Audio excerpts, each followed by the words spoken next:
70 ஆண்டுகள் கடந்துருச்சு, சுதந்திர இந்தியாவில் இருக்கிறோம். அதன் பிறகும் நம்ம விஸ்வகர்மா யோஜனா, குலத்தொழிலை செய்யுங்க, உங்களுடைய முன்னோர்கள் என்ன வேலை செஞ்சானோ அதை தான் நீ செய்யணும் அப்படின்னு ஒரு அரசு சொல்லுது. இது எவ்வளோ பெரிய கேவலம். இது ஒரு ஜனநாயக நாடுன்னு நம்ம சொல்லிட்டு இருக்கிறோம். இந்தியா என்பது மிகப்பெரிய நாடு, இது மதசார்பற்ற நாடு.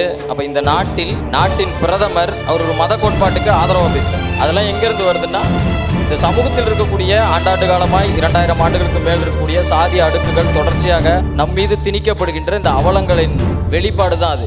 இன்னைக்கு மணிப்பூர் கலவரம், நாங்குநேரி கலவரம், மேல்பாதி கலவரம், தொடர்ச்சியாக தலித்துகளுக்கு எதிராக, சிறுபான்மையினருக்கு எதிராக, பெண்களுக்கு எதிராக இத்தனை அத்துமீறல்கள் தொடர்ச்சியாக நடந்துட்டு. இதை கண்டிப்பதற்கு நம்ம என்ன பண்றோம்? இப்படிப்பட்ட தலைவர்களை நம் நாட்டினுடைய பிரதமராக ஏற்றுக்கொண்டு பயணிக்கிற இந்த சமூகம் இங்கே விழிப்புணர்வற்ற சமூகமாக இருக்கிறோம். நம்ம விழிப்புணர்வை ஏற்படுத்துவதற்கு தான் தொடர்ச்சியாக இது போன்ற பல்வேறு பிரச்சனைகள், பல்வேறு சூழல்களை தொடர்ச்சியாக நம்ம எதிர்க்கணும், அது குறித்து பேசணும்.